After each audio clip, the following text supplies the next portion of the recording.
there's a question here I'm probably going to direct to Dr. Bellin, saying that people often find that there's a lot of topographic variation in severe keratoconus. How do you distinguish between topographic error or variance versus actual progression of disease? Well, I would agree completely, and that's one of the things that we account for in the progression display. We have gaits based in the green on a normal population and red on the keratoconic exactly for that reason, because there's more inherent noise in the keratoconic. So you need larger change in an advanced case to show statistical significance. But it's always a risk-benefit ratio. The display is there to assist the physician, and that's why we give you gaits at 80 and 95%. And if you want a kind of just a global recommendation, one parameter at 95% or two parameters at 80%, but you would then choose based, you want to compare it to the normal or the keratoconic. The only stipulation I would make is on the pachymetry really should be done pretty much the same time of day, because we all know that there's variation in pachymetry throughout the day, thicker in the morning. So if the only change is pachymetric, make sure you're doing it at the same time of day.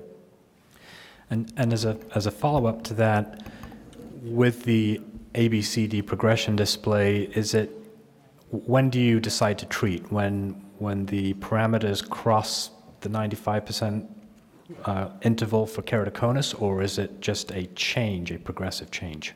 Yeah, that is a surgeon decision. As you heard some of our speakers, there's a lot of people who will treat children, pediatrics, on diagnosis.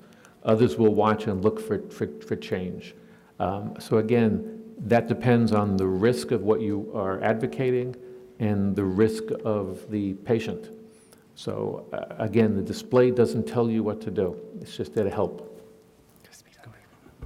So just speaking of that briefly, there's a really important piece of work from Stephen Kay in Liverpool and his group you might be familiar with, which applies generally in measurements we do in ophthalmology and in medicine. Every technique we use has measurement variation. If you take the mean of 3 measures and you're looking for a coefficient of repeatability, in other words, how likely it is that what you're seeing is measurement noise rather than true progression, then you can shrink those limits of variation. So we're standardizing our Moorfields now on 3 measurements per visit for each of our keratoconus cases. But the problem we've got is getting the manufacturers to automate this for us and pick out those indices so that we don't have to do the work on a spreadsheet ourselves. Dr. Ali, we have several questions on just how do you actually cross-link a pediatric patient? What's your protocol? So many of I didn't talk about that, but in most studies they will do them under topical or with some sedation. They can be done in the operating room as well, again with some sedation or under general anesthesia, and it all works well. In our protocol, we use accelerated cross-linking, and it's pulsed, and we use an Innovitra machine. I mean, it's not really very different than what you would do in an adult. Post-operatively, we use the contact lens, and I was just speaking with Dr. Janji, and sometimes we'll use a tarsorrhaphy as well for children with Down syndrome. And as mentioned, all of my patients will get epi-off cross-linking. Thank you. Dr. Janji, there's a question here on whether you modify the treatment if the cone is more inferior.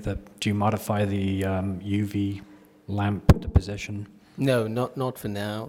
We can't really.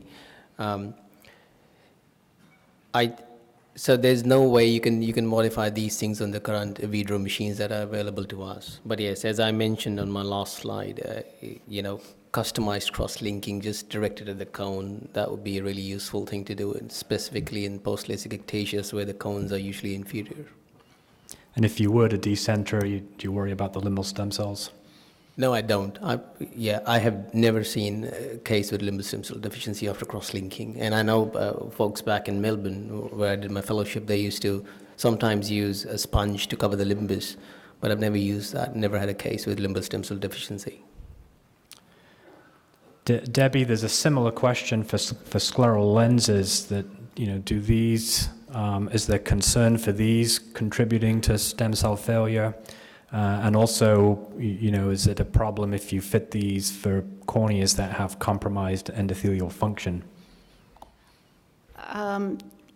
There is always concern, and I think that whether the fit is physiologic or not is the issue to address. That if there is compression, you are going to challenge the limbal stem cells. Likewise, if there's hypoxia related to a thick bearing haptic. So I think the key is to have a good fluid ventilation, and the question is whether the fitter appreciates that. Same with endothelial stress. If it's a sealed lens with no tear exchange, depending on the lens thickness, the decay, and the height of the vault, yes, you can get hypoxia. So you absolutely need a fluid ventilated lens. This isn't taught to all fitters. They don't appreciate this. And I think it's important. The lens must be fluid ventilated. And I'm alert to red eye, to edema, as the fitter should be. I like to see patients late in the day in their lenses. And we need to be vigilant. But it's a good, many of these people can't or won't have surgery. So I think with proper vigilance, these patients will do well. Thank you. Mia, I think you gave a very interesting perspective on post-LASIK ectasia and patient-reported outcomes, which clearly is an outcome of the future. Have you had success in using patient-reported outcomes for convincing insurance companies to pay for treatment, whether contact lenses or cross-linking? No, because just like it's not in our nomenclature, because we're not using it in our day-to-day, I think that that's an educational stream that we need to do. And also we do need to have, in cornea, they're very limited validated survey metrics, so we need to develop more so we can have sort of big data. The N of 1 data obviously doesn't sing as much as looking at how your patient is different than a large generalizable population. We've started to use them, but I think they get sort of just like we don't talk about them, the insurance companies are even that much further away from them. But that's my intention, to start doing that more. Especially for dry eye. One final question for Bruce. You use a 6mm optical zone when you do your femto DALC. Do you decenter that if the cone is decentered, or how do you manage an inferior cone? So the answer is right now we don't. We try to do the same thing in everyone. The graft is centered on the center of the cornea. But should we be doing something different? Well, I don't know. And so you have to start with a standardized technique and then improve it. And ask me that again in 10 years. Very good. I'd like to thank the panel, and we'll move on to the next session.